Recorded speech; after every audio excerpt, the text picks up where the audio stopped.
So my topic is actually, it is a very important, practically a very important topic, but it is not giving much importance nowadays when compared to other complications. That is bone health and health. Okay. What is it? It is a chronic disease. Actually, it is a chronic problem. It's a chronic disease which causes an increase in bone fragility and fracture due to reduction in bone mass and damage to the microstructure. So not only the bone mass, but microarchitecture is also damaged. The evidences from meta-analysis reveal there is a high-fold increase in chance of hip fracture in diabetic patients when compared to non-diabetic patients, and 7-fold increase in type 1 and 1.4-fold increase in type 2.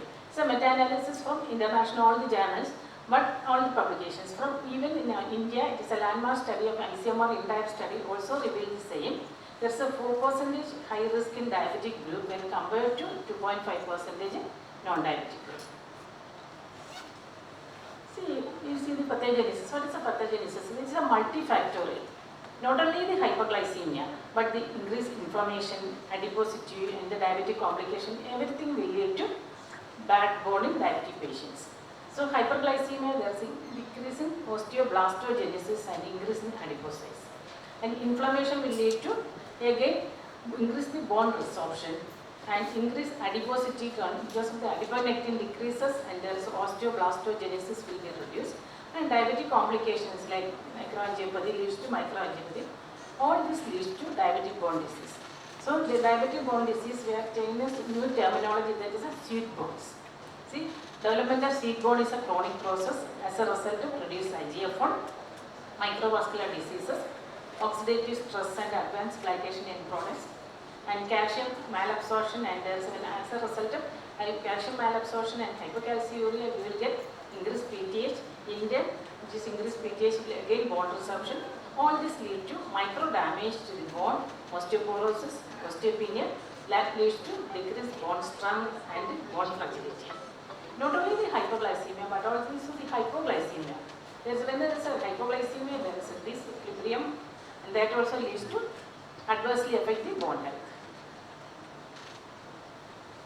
Okay, so some factors predisposes, there is an increasing age and long duration of diabetes, and vitamin D deficiency, smoking, alcoholism, malnutrition, pancreatitis, falls, etc. with additional risk factors. That is, fall is more common in diabetic patients because of the complication, because of loss of proprioception and hypoglycemia, or this neuropathy, peripheral neuropathy, loss of sensation, visual impairment, lot of factors which aggravate falling when compared to the same age and sex of the patient. Okay, additional risk factors include, because I say, additional proprioception will be lost, visual impairment, muscle strength will be also less, incoordination may be there, all this will predispose to fall and fracture. Okay, in type 1 diabetic patients in the beginning I told it is 7-fold higher risk when compared to 1.4% in type 2. So when there is an age of onset of type 1 diabetes is low, that is a younger age of onset, poor glycemic control, low BMA, presence of diabetic complication, especially nephropathy, low lumbar spine mass, everything will again further aggravate. This is why there is a more chance in type 1 diabetes when compared to type 2. Yeah, other important factor which is when we are choosing drugs in a diabetic patient, those patients with the more chance of fragility fracture, especially in postmenopausal women, and those with additional factors, complication, avoid drugs which will aggravate the diabetic bone fragility, aggravate the bone resorption, that is thiazolidines and SGLT2 inhibitors. Thiazolidines which reduce bone formation and increase bone resorption. Both rosiglitazone and pioglitazone will adversely affect the bone health. And SGLT2 inhibitors, the CANVAS study revealed there is an increased fracture risk with the canagliflozin. SGLT2 inhibits the absorption of glucose from the proximal tubules. In turn, it will increase the phosphate reabsorption. When the blood phosphate, serum phosphate level increases, what will happen? There is a increased PTH trigger that will again causes bone resorption. So SGLT2 and thiazolidines. So next, how will you prevent osteoporosis and bone health? That is the next session of the topic. So ADA 2024 revealed Fracture risk should be assessed in all older adults with diabetes as a routine care of diabetes. Then monitor bone density with the DEXA. In older adults, in younger individuals, we have multiple risk factors we have every 2 to 3 years. And clinicians should consider potential adverse impact of health when we are choosing a diabetic drug, especially pioglitazone and SGLT2 in postmenopausal women. The modalities for screening is, one is DEXA. DEXA is a dual energy absorptiometry. It is measurement of the bone mass. It typically measures the mass per projected area. It normally is about -1. And -1 to 2.5 is the osteopenia range, and -2.5 is the osteoporosis range. Next modality is a FRAX tool. FRAX tool is a WHO modified tool for the assessment of fragility risk fracture. Fracture risk, 10-year probability. It will give the 10-year probability of the risk. It contains multiple components: age, sex, weight, BMD, etc. But in patients with diabetes, we have to adjust. See, we have to increase age by 10 years. If a patient, a normal FRAX tool, we are patients having 50 years, but the corresponding diabetic patient, we have put the age as 60 years. Increase age by 10 years, reducing the DEXA score. DEXA score, I told you, it is reduced by 0.5. That means take a lower threshold. And rheumatoid arthritis is a factor. Even if the patient is not having rheumatoid arthritis, if you are calculating FRAX tool in a diabetic patient, put rheumatoid arthritis as S. So next tool is trabecular bone scan. So I told you DEXA that it assesses only the mass, bone mass, the projected area, but it will not assess the quality of the bone. That means the microarchitecture of the bone will not be assessed in DEXA. So in diabetic patients, someday we will get a normal DEXA with, but the quality of bone may be low. So it is preferable to do DEXA scan. Trabecular scan. Trabecular scan will be done in a DEXA machine with application of a separate software. So DEXA scan will identify the quality of the bone. So normal is more than 1.35. Between 1.2 to 1.35 is partially degraded microarchitecture, and less than 1.2 is the poor architecture. So next step is high resolution peripheral quantitative CT. This is a CT scan. The advantage over trabecular scan is it quantifies the size and number of pores. So increased cortical porosity and cortical pore size will be seen in diabetes. So diabetic patient, which is a high resolution CT, but it is not available in our institution. So this is a picture of a high resolution CT.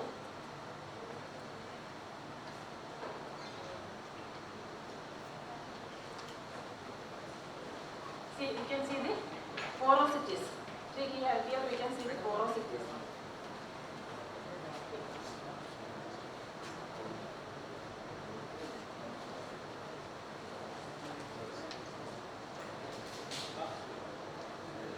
We can see the porosities. Porosities clearly we can see. So this is the advantage of high resolution CT over trabecular scan. So again, ADA 2024 recommends that reduce the risk of falls and fractures, and glycemic management goal should be individualized for the people with the diabetes at a high risk of fracture. Prioritize the use of glucose lowering drugs, avoid hypoglycemia. Especially, there is one point I want to highlight is in our health service system we are having climiprid, sulfonylurea and metformin. Usually patients with above age of 65, 70, they will take sulfonylurea and come with the hypoglycemia and fall. So it is better to avoid hypoglycemia producing drugs, especially in elderly and perimenopausal and postmenopausal ladies. And advise the patient to take adequate calcium and vitamin D either as supplements or nutritional component, and anti-resorptive measures should be started when it is required. One word about the types of the diagnostic approaches: examine the patients for the fracture hip, take a detailed history whether there is a microfracture, and take the height of the patient whether there is a reduction of height. When vertebral minor fracture is there, reduction of height is maybe the first manifestation. Thorough examination for other diseases like malabsorption, focus on falls, and ask history about the drugs, and diagnostic tools like DEXA, X-ray of the spine, and blood test look for secondary causes. If it is, we can do bone turnover markers like CTX and PNMD if the patient is having, can afford. for research purpose, we are taking bone tissue biopsy. So, goals of management: restore hypoinsulinemia and glycemic control, reduce the inflammation, restoration IGF-1 level and vitamin D. Currently approved drugs include bisphosphonates, estrogen receptors, PTH and RAT. But the commonly used drugs are summary. Zoledronic acid we are using nowadays very frequently, not much side effects. But only thing we have to take a dental examination before starting zoledronic acid, because it will cause jaw necrosis. Look for caries, then only start. It will preserve the same bone density as such. Then teriparatide is also available. It is costly, 20 microgram subcutaneous daily as if we are taking insulin. So, major part is prevention of sweet bone. So, prevention of sweet bone is important.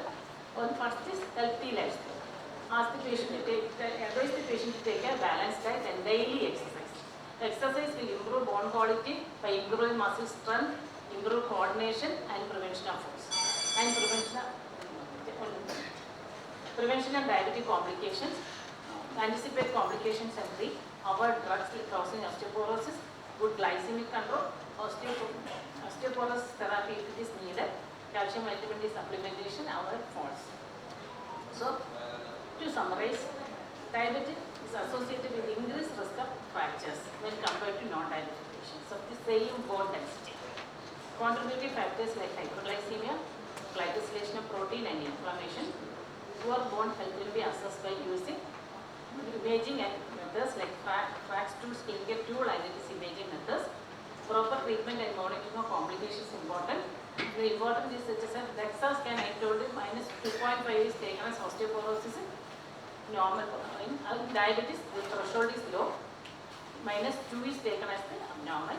And the very important message I want to tell is, we are giving much attention to diabetic retinopathy, neuropathy, nephropathy, but not giving much attention to, including me, given not much attention when compared to peripheral neuropathy. So after this talk, after preparing this, I thought I also will take give more attention to falls, risk and fracture. So once it is a fracture, I think it is a very difficult. So my advice to all the clinicians attending this is, give high attention to screening for peripheral neuropathy, give educate supplementation, advise the healthy lifestyle. So thank you for the patience today. Thank you for the opportunity. Thank you. Thank you, Jayamari madam. So the session is open for discussion. Any questions, comments? Dr. Jayak, I want to ask you a question. Sometimes when we found elderly woman postmenopausal, she's having severe insulin resistance.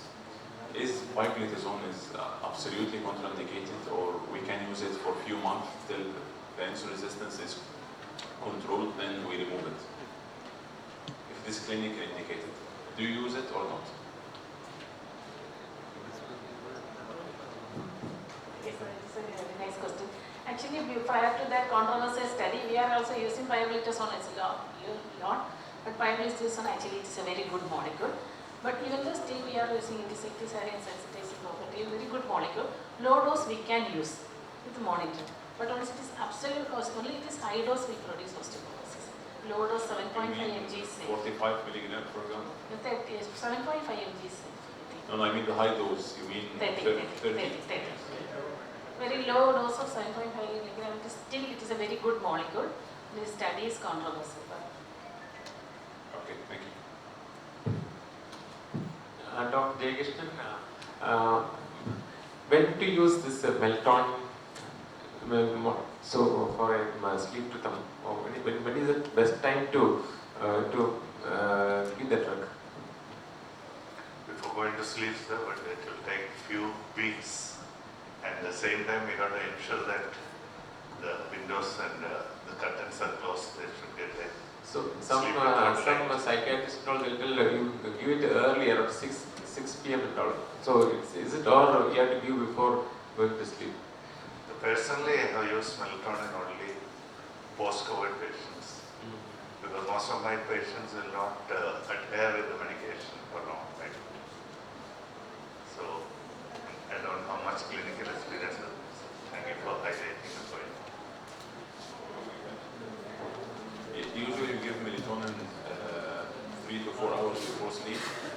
this is the peak. We try to simulate the circadian rhythm in the pineal gland. So usually we prefer to give it, in Egypt, the usual sleep time is about 11, 12. We like to have late sleep. So usually we give it from 8 to 10 p.m., 2 to 3 hours before sleep.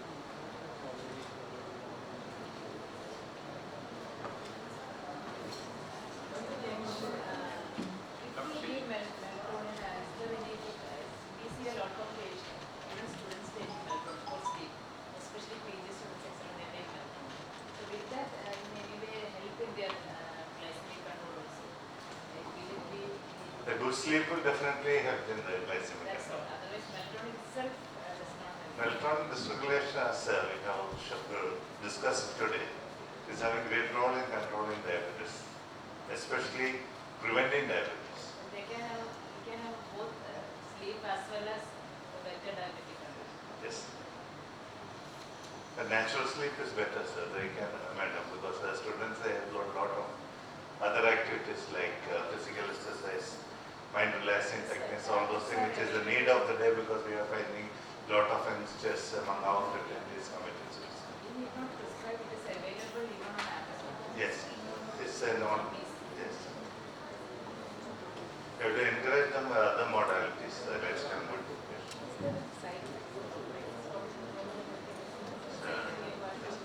Several times. Yes, sorry. As Madam told, our students are routinely taking nowadays. So is there how long, is there a safe, any side effects, how long they can take?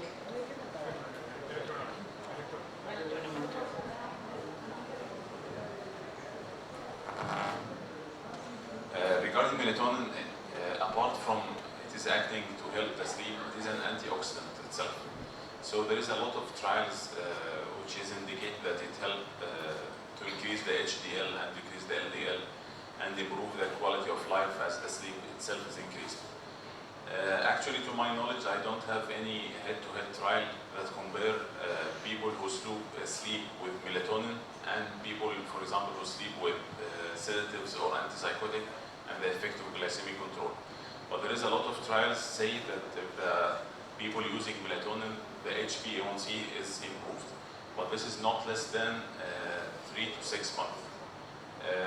But I have a lot of patients who is taking melatonin. My mother is one of them for many years. I think it is safe and have a high therapeutic dose, even the regular dose from 3 to 5 milligram per day. It is written in the literature that the toxic dose not reported, and maybe you can give the patient up to 50 milligram, but no one uses these doses, so it is very safe drug.